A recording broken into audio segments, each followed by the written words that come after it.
Hello student, আমি শুভদীপ আর তোমরা দেখছো YouTube channel learn with Subhadip.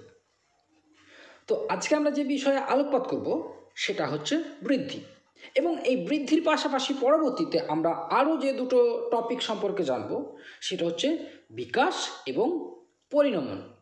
তবে এই যে বৃদ্ধি, বিকাশ এবং পরিণমন এই বিষয়গুলো আমরা জানবো ঠিকই, তবে তার আগে যে বিষয়টা আমাদের জানা প্রয়োজন সেটা হচ্ছে পরিবর্তন বা চেঞ্জ।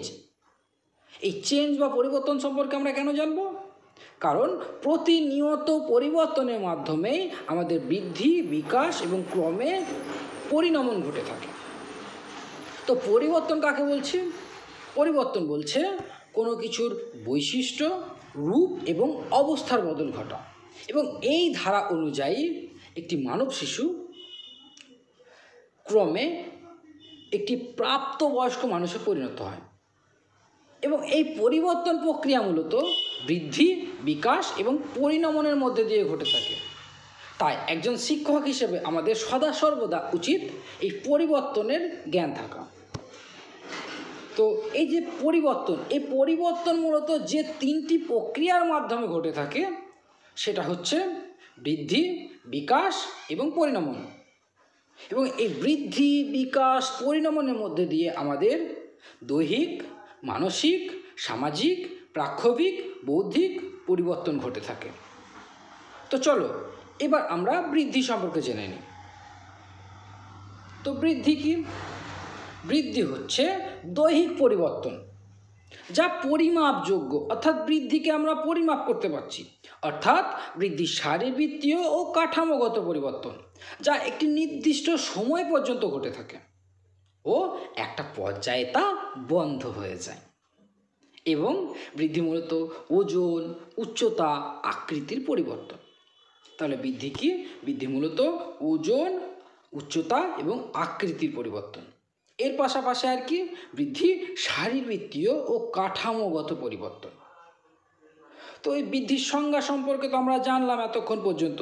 তো বৃদ্ধির তো কিছু বৈশিষ্ট্য রয়েছে, তো সেগুলো কি আমরা এক এক করে জেনে নিই চলো। তো প্রথম যে বৈশিষ্ট্য সেটা হচ্ছে বৃদ্ধি একটি শারীরবৃত্তীয় প্রক্রিয়া, এবং বৃদ্ধির ফলে মানুষের ওজন, আকৃতির বৃদ্ধি ঘটে, যা মূলত অঙ্গ প্রত্যঙ্গের মধ্যে সীমাবদ্ধ। 2 নম্বর কি বলছে? বংশগতি ও পরিবেশের মিথস্ক্রিয়ার ফল হচ্ছে বৃদ্ধি।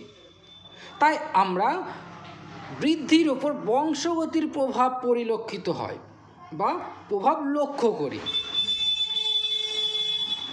3 নম্বর, বৃদ্ধি পরিমাপযোগ্য প্রক্রিয়া, অর্থাৎ বৃদ্ধিকে আমরা পরিমাপ করতে পারি, এবং বৃদ্ধির ফলে যা পরিবর্তন ঘটছে তা পরিমাপযোগ্য। যেমন উচ্চতা, ওজনকে আমরা পরিমাপ করতে পারি। 4 নম্বর হচ্ছে বৃদ্ধির ফলে শারীরিক পরিবর্তন ঘটে, তা পরিমাণগত।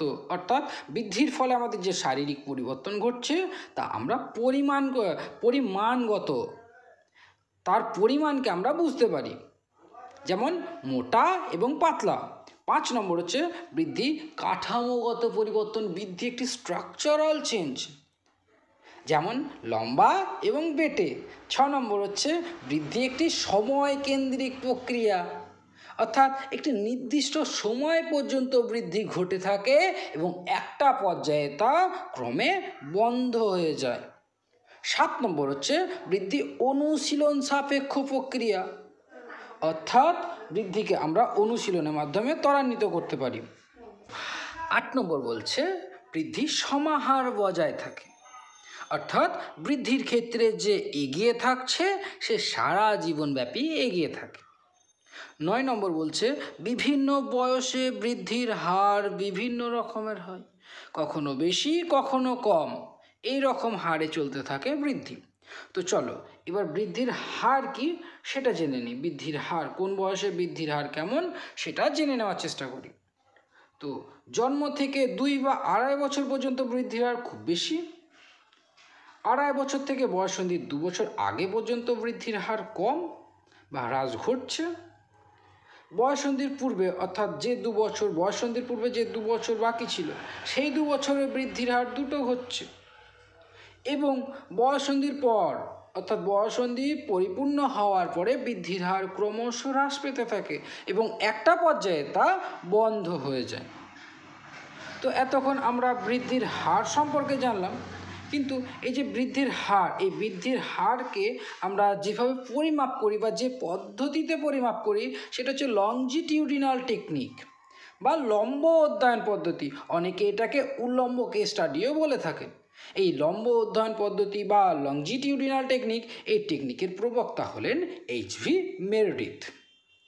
তো এই লম্ব অধ্যয়ন পদ্ধতি বা লংজিটিউডিনাল টেকনিক কি? তো এই টেকনিক হলো একটি একই বয়সী শিশু বা শিশু দলকে নিয়ে দীর্ঘ সময়ব্যাপী অধ্যয়ন করাকে বলা হচ্ছে লম্ব অধ্যয়ন পদ্ধতি বা উল্লম্ব কেস স্টাডি বা লংজিটিউডিনাল টেকনিক। এবং এই লংজিটিউডিনাল টেকনিক বা উল্লম্ব কেস স্টাডির পাশাপাশি আমরা আরও একটা পদ্ধতি সম্পর্কে জানতে পারি, সেটা হচ্ছে ক্রস সেকশনাল টেকনিক বা আনুভূমিক কেস স্টাডি। তো সেটা হচ্ছে বিভিন্ন বয়সের পরিপ্রেক্ষিতে বিভিন্ন দল নির্বাচনের দ্বারা নির্দিষ্ট সময়ে তাদের পর্যবেক্ষণ করে বিকাশ সম্পর্কীয় তথ্য সংগ্রহ করা হয়।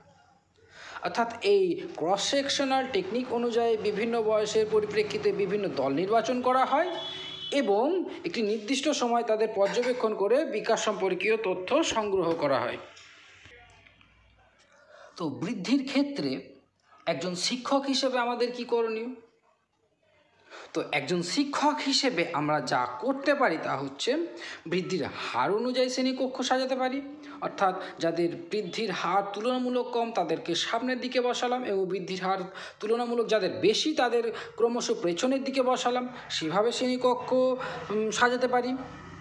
2 নম্বর, বৃদ্ধি যেহেতু অনুশীলন সাপেক্ষ, অর্থাৎ অনুশীলনের দ্বারা আমরা বৃদ্ধিকে ত্বরান্বিত করতে পারি, তার পরিপ্রেক্ষিতে আমরা বিভিন্ন রকম অনুশীলন করাতে পারি। 3 নম্বর হচ্ছে সর্বক্ষেত্রে একজন শিক্ষক হিসেবে আমরা বৃদ্ধির হারকে প্রাধান্য দেব না এবং এই প্রাধান্য না দিয়ে সমস্ত উচ্চতার ছেলেমেয়েদের সমান মর্যাদায় পাঠদান করব।